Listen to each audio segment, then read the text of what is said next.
Good morning, Tucson. I'm Alexa Liacco in for Mike Rapp today on Tucson's Morning News 104.1 KQTH. This morning we're speaking with Suzanne Miller with the Better Business Bureau of Southern Arizona. Some changes from the IRS that could probably be pretty confusing to people. Explain what's going on. Good morning, Alexa. Yes, so the Internal Revenue Service has chosen 4 contractors to begin the private collection of overdue federal tax debts as early as the spring of this year.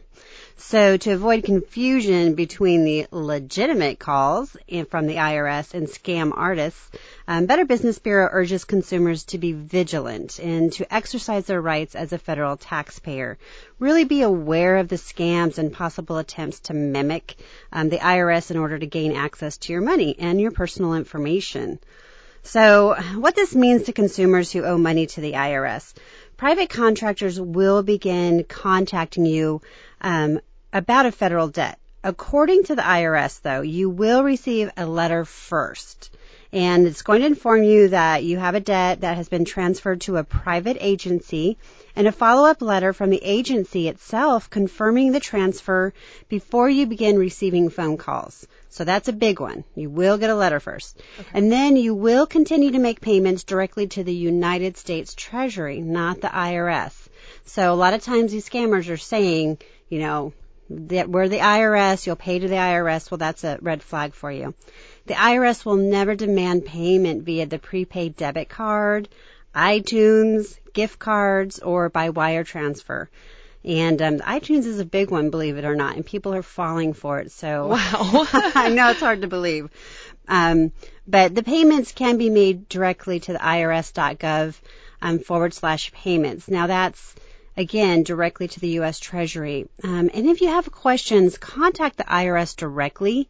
Do not, if you are unsure about a letter, don't go and call the number that's on the letter. Obviously, the scam is providing you with that. So go ahead and go to irs.gov and get the number directly.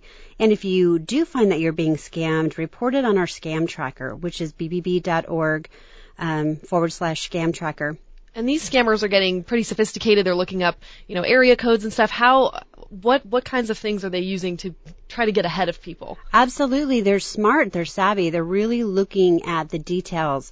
You may not even owe the IRS. A lot of times people don't, but they're panicking, thinking, did I not receive a letter? Do I owe? And they're using tactics saying they know your zip code, so they're using the name of local law enforcement. So it really sounds legitimate. They're like, they know where I am, they know where I live. They, know where if they're mentioning local law enforcement, that's fast. So the companies that you want to be sure that are going to be contacting you are CBE Group, Conserve, Performant, and Pioneer. So those are the companies to look out for. So debt collectors' do's and don'ts, when they can talk to you is between 8 and 9.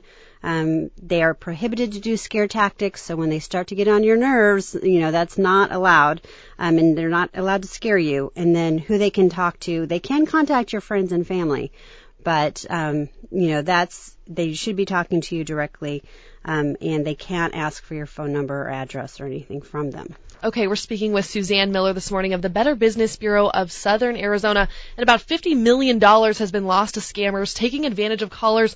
So why is the IRS trying to confuse people here? Well, I can't speak on their behalf, but I'm sure, there's limited manpower. So they're just, hiring out to do the debt collection, and it's lost if they can't get it. But, for years we've told people, they're not going to call you. They're not going to email you. And that's, they probably won't email you now, but they can actually call you. And they can call your family and friends as well. Suzanne Miller of the Better Business Bureau giving us some tips. What are kind of the biggest red flags that people should look out for? Well, again, the biggest thing is who they pay. So if they're asking to pay a company, they're still going to pay the United States Treasury. So that's a big one. So if you're asking to pay somebody else, here's your red flag.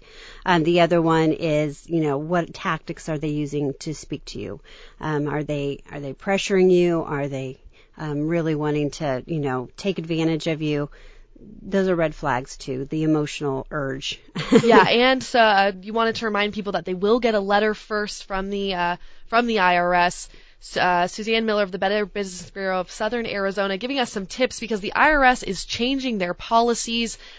They're giving you calls now, so keep an eye out for that. And it's not always a scam, but definitely be savvy because the scammers are still out there. Suzanne, thank you so much for joining us. Thank you. Let's check in with Chuck Aubrey with traffic.